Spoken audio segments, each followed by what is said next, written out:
camera. And you're going through doors a lot of the time in this run. So since I will be going through many doors, when I go through a door, I need to know exactly where to turn, and that's why I can't talk that much. Because if I attempt to talk while I need to think of where I need to turn, I'll forget where I need to turn, and I'll just confuse myself. So I'll try my best to explain what I'm doing, but for most of the run, I'm probably going to be quiet. Most of it. So the basic premise of this game is you play as Bruce McGivern, and he's sent to stop a person named Morpheus who wants to who's released the T virus onto this boat. I'm not 100% familiar with the story. I played this game when I was a kid and I really enjoyed it. So I'm going to be doing a lot of quick turning. And I'm going to be attempting to not get grabbed. You can dodge grabs in this game by holding the holding the interact button allows you to like duck under people's attacks. But even dodging the attacks is still slow. Also, I should point out I'm playing on the Japanese version of the game, which is called Biohazard Gun Survivor 4 Heroes Never Die. It's a different name to Resident Evil Dead Aim, but it's the same game.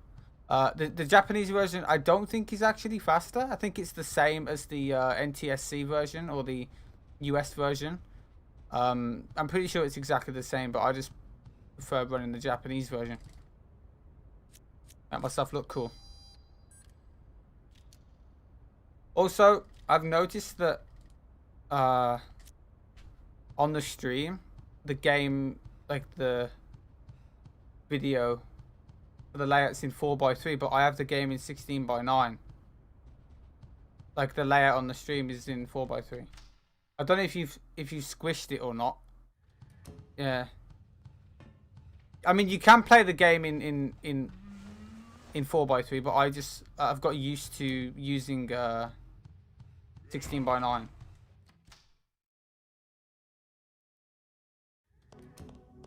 So right there, you saw me dodge that enemy's attack. I kind of ducked under his grab.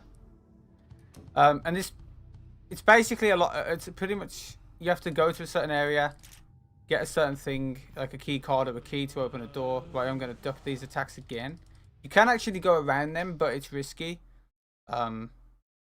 Because they can grab you. So I'd rather just duck under the attack, because if you dodge an attack, you can't get grabbed for like a few seconds, which is good.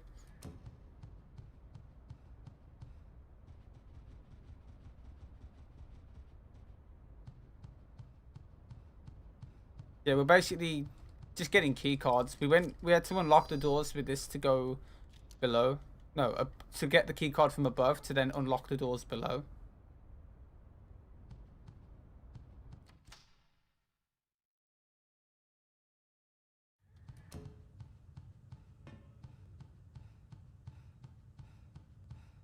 So I won't be shooting any guns until the first boss. But the way this game works is it's technically a gun survivor game, but most of the gun survivor games are in first person, as you can see this in the third person. But the difference with this game is the aiming is in first person. So when you see me go to aim, I will be in first person and I'll have a little crosshair that I have to aim at the enemies. Now, I am using a controller. I'm not using a gun com. Gun com is relatively slow for this run. I mean, you probably could optimize it, but I haven't.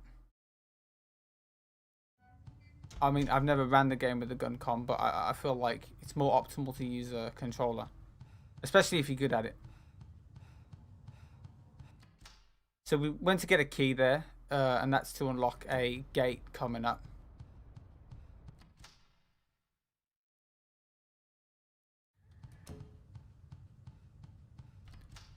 Right, I'm going to walk through some more enemies again, right in the middle, and dodge their attack.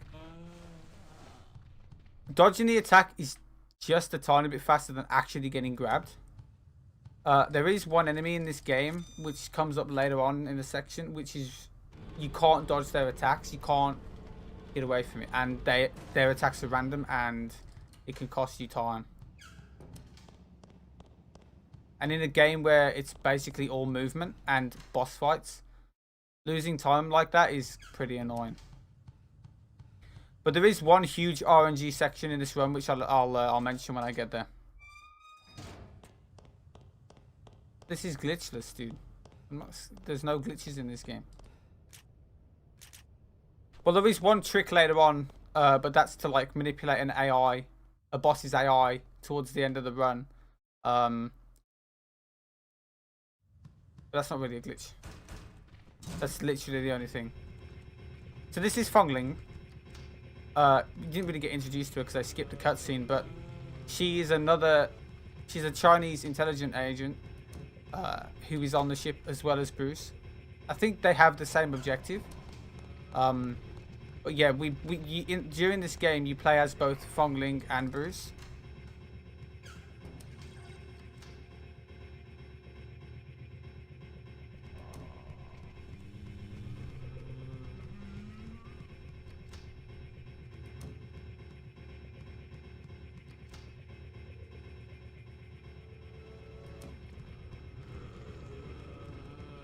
So we're coming up to the first boss fight. There's about 5 or 6 bosses in this game, and this is the first one. This is probably the one that can lose you the most time because it sometimes is weird. But I want to. There'll be 2 of these hunters, and I need to kill them both with 2 shots, 2 shots each, optimally. I use the first shot to knock them back as they charge, and then the second shot to kill them. Let's see how it goes. So I'm going to switch to the shotgun, which is what I'll be using for most of the boss fights until the end of the game. I'm going to knock him back. Then a headshot, he dead. Knock this guy back. Headshot, he dead. Good. And that's the first boss done. As you can see, the aiming, I was in the first person. And there's like a little red crosshair that you use to aim.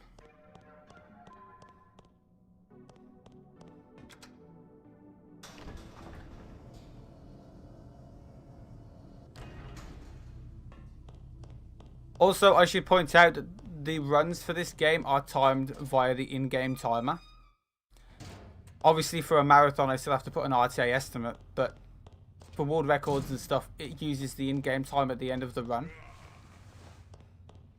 And literally right before I started this marathon, before I did this run, I did one run just to do a run, and I ended up beating my world record by like 8 seconds. And I wasn't recording. So if you're wondering, my fastest time is 22 minutes and 33 seconds in game time. But as I said, I wasn't recording. So yeah, my world record on the leaderboard is 22:38. It's not on the leaderboard yet, but the one on the leaderboard is 22:41. My goal for this game is like a 22:1 something or a 22:2 something. Because there is a lot of factors in this run that can lose you a lot of time, which I'll mention when I get to them. It's one of the reasons why it's kind of hard to get a perfect run. So right here, we're going to meet this chick. But it's not actually a chick. It's Morpheus. Morpheus was a dude, and he injected himself with the T-virus, and now he's become a woman. I don't know why. I really don't get it, but that's the game. So here is the most RNG section in this game. Oh, open the door. So there is 8 crates in this room. One of them has a key card. I need that key card. And it's in any of these